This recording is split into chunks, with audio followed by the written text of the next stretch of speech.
What's the best treatment for lordosis? Is it stretches? Is it exercises? Is it something else? Is it a combination? That's what we're going to look at in this tutorial. We're going to cover it in essentially 3 parts. We'll look at what lordosis is quickly, then we'll look at the muscles involved, then we'll look at the best treatment. If you want to get started with this best treatment, you can just look down in the description below, click the link, you'll go through to my how to overcome or how to correct lordosis 12-week online program. All the workouts on there follow this basic formula. It's 12 weeks long, as I've mentioned, so you get 6 2-week programs. You work through them, they progress naturally, and it just takes your lordosis correction and treatment to the next level. So if you want to get involved in that, just click the link below. Number 1, what is lordosis? Well, as you can see here, it's an exaggerated curve of the lumbar spine. Now, this normal curve here is known as a lordotic curve, and then when it becomes exaggerated, that's when we say it's lordosis. So it has to be an exaggerated curve of the lumbar spine. Now, what's also closely related to it is the anterior pelvic tilt, because some of the same muscles are involved. So what basically happens here is as the spine starts to curve in that exaggerated fashion, what can also happen is the front of the pelvis can start to tilt downwards, the back of the pelvis can start to tilt upwards, and that gives us our anterior pelvic tilt. And there are certain muscles that are involved in both of these, and which is the chicken or the egg out of these two can be debated, but essentially we're starting to point ourselves in the direction of specific muscles. So muscles involved are the psoas. Now on here you can see the iliopsoas, which isn't really a muscle, it's 2 separate muscles. The psoas joins onto the lumbar vertebra here, goes down through the pelvis and joins onto the front of the pelvis. The sort of the inside top of the femur here. Then you have iliacus, which is closely related but slightly different because it starts on the inside edge of the ilium here, and again goes down through the pelvis and it joins on in essentially the same place. Then you have rectus femoris, which is another muscle of the hip, which comes down and then goes down the front of the thigh to the knee.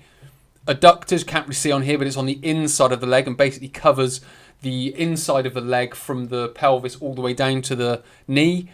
Gluteal group on the back here, and then you've got the abdominals on the front here. So these are all the muscles that we're going to be talking about, and what we're now going to look at is the best treatment. Is the best treatment stretching? Is it exercise? Well, I'm here to tell you it's a combination, so it's both of them.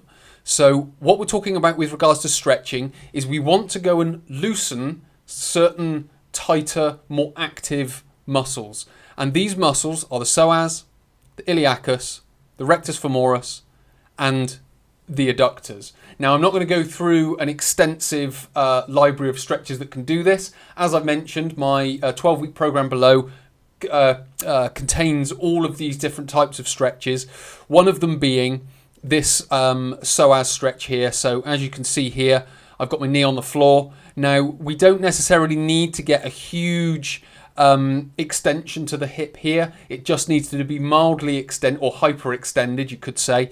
And then that will add to the stretching of the psoas and the iliacus. So that's these 2 muscles covered off. Now, another part to that, you could lift the foot up, anchor it on some sort of raised surface. So essentially, if you've got the foot there and the knee still on the floor, what you're then getting is the rectus femoris, which is up through the middle of the thigh here. And then finally the adductors again, which is a separate stretch. You can create the adductors in this stretch. It would just be in the opposite leg, but basically you would take maybe a slightly wider stance here, push the knee outward here, and that will get the muscles going down the inside of the leg here. So you can get all of those muscles, but certainly as a beginner, it's not necessarily the best thing to do, because we're trying to get a lot of different muscles at the same time, and you may not be as skillful enough to be able to do that in one stretch. So what I've basically done in the 12-week program is broken it down into all the individual stretches so you can enhance the stretch for each of them, and then as time goes on, you can then start combining these into lesser stretches or less amount of stretches. The second part is the exercise. Now, what the stretching is doing, that's starting then to loosen these tight muscles so they can move. And then what we need to then do is start moving the joint. But what we need to do with the exercises is activate inactive muscles. So these tight ones are overactive, or they're activating too much and they give the illusion of being tight. So we need to try and loosen those off with stretches. Then we need to combine that with some exercises that are starting to activate the inactive muscles, which is the gluteal group, which are the muscles at the side of hip here. Again, I haven't got into an extensive library of what they are. Again, it's in the 12-week program.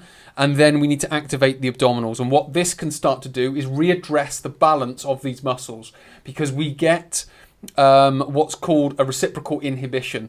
So as these muscles on the front get tighter and more active, the muscles of the gluteals and the abdominals become more inactive and become looser to reciprocally inhibit each other.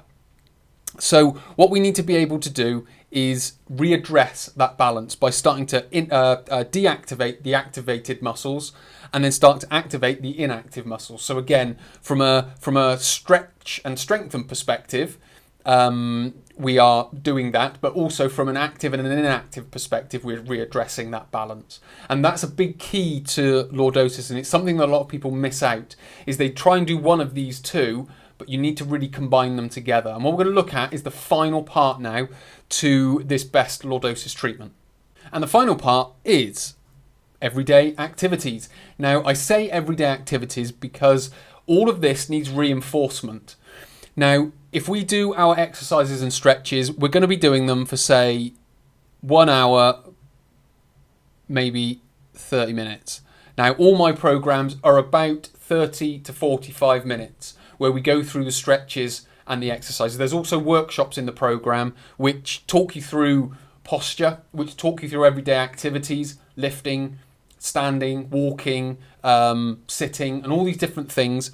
But what we're essentially looking to do is position the pelvis and the spine, because as I mentioned at the start, it's an exaggerated curve of the lumbar spine. So there's an exaggerated curve. So one of the key things that we need to be able to do in the stretches, in the exercises, and in everyday activities is reposition the spine, which is basically flattening that curve. So essentially we're trying to flatten the pelvis. The second thing is lifting the pelvis. So again, we talked about the anterior tilt to the pelvis, which is tilting it down.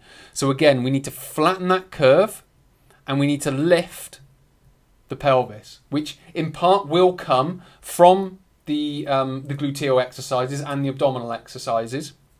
So it will happen as a part of that.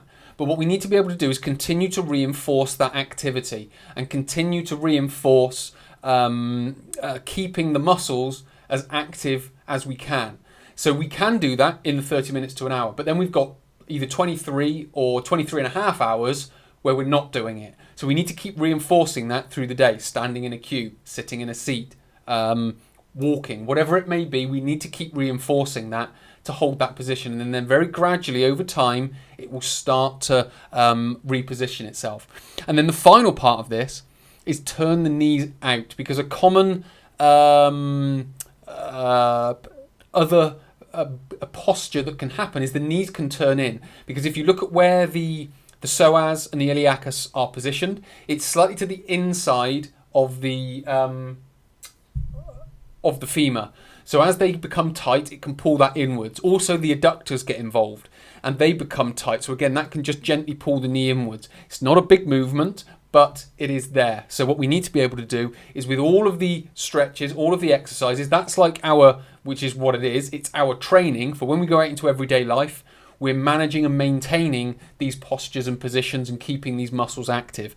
So the best treatment for lordosis is stretching, is exercise, and then reinforcing all of what we've just learned in the stretching and the exercise and what we've just created in the stretching and the exercise, putting it into everyday activity to continue reinforcing those neural pathways which are going to start re-educating the muscles. So Hopefully this has been helpful. Hopefully it's given you a better idea of treating lordosis. Again, if you need help, if you want to get started, if you want a bit of a fast track, just click the link down in the description. You'll go through to the 12-week program.